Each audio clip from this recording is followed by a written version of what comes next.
Hi, I'm Alexa MacArthur, a Senior Research Fellow at JBI, and I'd like to welcome today Dr. Danielle Pollock and talk about using stakeholders in evidence synthesis. So Danielle, I'd like to ask you a few questions about this. So what do you think are the benefits of including stakeholders in evidence synthesis? I think there are quite a few benefits to engaging stakeholders within our evidence synthesis. And the first is we're always trying to be transparent when we're doing a review. And what is more transparent than including the people that that review is going to potentially impact? So I think it's about transparency. The second is relevancy. We know that there's a lot of information about research wastage now, and we always want to make sure that our reviews are relevant to the people that it's also going to impact.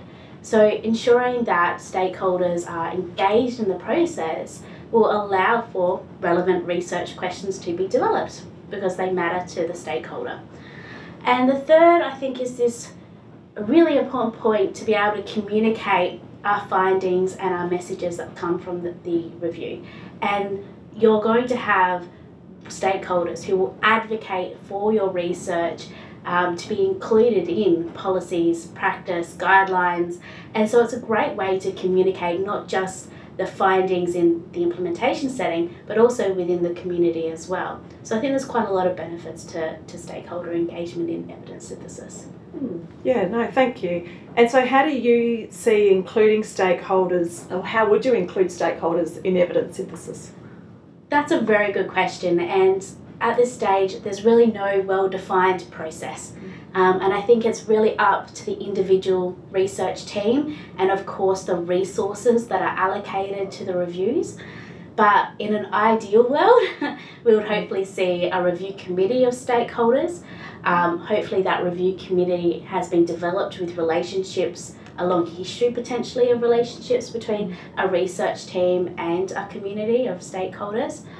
Within that review committee, you can go to them as researchers and ask, well, what matters to you? What should we be able to do to be able to make this a relevant review question and review for you?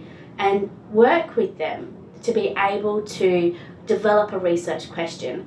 And I think it's this understanding that it's a bi-directional relationship here. We're kind of removing a lot of the traditional roles of what a researcher is, which could be a very top-down process, and we're actually removing that structure. And we're kind of making and ensuring and facilitating that our stakeholders become co-researchers with us. So from the co-researched review question, you can then develop the protocol as the researchers and then go back to them and say, have we missed anything? It's important when we're developing search strategies. Are we missing key terms that are specifically used for that potential community that we as researchers may not have known? You know, you can make your protocol public as well and ask for public consultation on the protocol. That's another step. But then when we get to the findings as well, you can take what you're finding and go, well, how would you interpret these findings essentially? And then once you go past that, you can even go, well, what are the next steps from these findings? So from hearing you, what you're saying is it's an absolutely essential part to include a stakeholder in evidence synthesis. Yes, I believe so. Yeah. Right, thank you very much for your time today. Thank you.